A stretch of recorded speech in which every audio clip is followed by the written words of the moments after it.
கரூரில் நடைபெற்ற தாவேக பிரச்சாரக் கூட்டத்தில் ஏற்பட்ட நெரிசலில் 41 பேர் உயிரிழந்தது குறித்து நடிகர் மற்றும் கட்சித் தலைவர் விஜய் உருக்கமான வீடியோ ஒன்றை வெளியிட்டுள்ளார். என் இதயம் வேதனையால் நிறைந்துள்ளது என்று கூறிய அவர், தனது கட்சி அனைத்து விதிகளையும் பின்பற்றியதாகவும் உண்மைகள் விரைவில் வெளிவரும் என்றும் தெரிவித்துள்ளார். மேலும் அதிக குழப்பத்தை தவிர்க்கவேதான் அங்கிருந்து புறப்பட்டதாகவும் அவர் விளக்கமளித்துள்ளார்.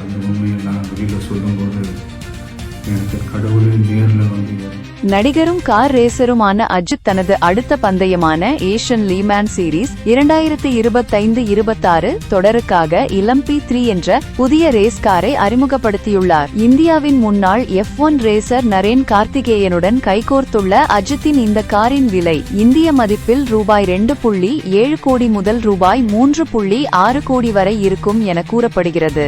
சென்னையை அடுத்த எண்ணூர் சிறப்பு பொருளாதார மண்டலத்தில் கட்டப்பட்டு வரும் அனல் மின் நிலையத்தில் நேற்று கட்டுமான பணியின் போது இரும்புச் சாரம் இடிந்து விழுந்ததில் அசாம் மாநிலத்தைச் சேர்ந்த 9 தொழிலாளர்கள் உயிரிழந்தனர். ஒருவர் படுகாயத்துடன் சிகிச்சை பெற்று வருகிறார். உயிரிழந்தவர்களின் குடும்பங்களுக்கு தமிழக முதல்வர் 10 லட்சம் ரூபாய் மற்றும் பிரதமர் மோடி 2 லட்சம் ரூபாய் நிவாரணம் அறிவித்துள்ளனர். பிலிப்பீன்ஸின் விசயாஸ் பகுதியில் நேற்று 6.9 ரிக்டர் அளவில் சக்தி வாய்ந்த நிலநடுக்கம் தாக்கியது. நிலநடுக்கத்தால் இதுவரை 69 பேர் உயிரிழந்ததாகவும் 150க்கும் மேற்பட்டோர் காயமடைந்ததாகவும் உறுதி செய்யப்பட்டுள்ளது. பல கட்டிடங்கள் மற்றும் பாலங்கள் இடிந்துள்ள நிலையில் 600க்கும் அதிகமான பின்னதிர்வுகள் பதிவாகியுள்ளதால் மக்கள் எச்சரிக்கையாக இருக்குமாறு அறிவுறுத்தப்பட்டுள்ளனர்.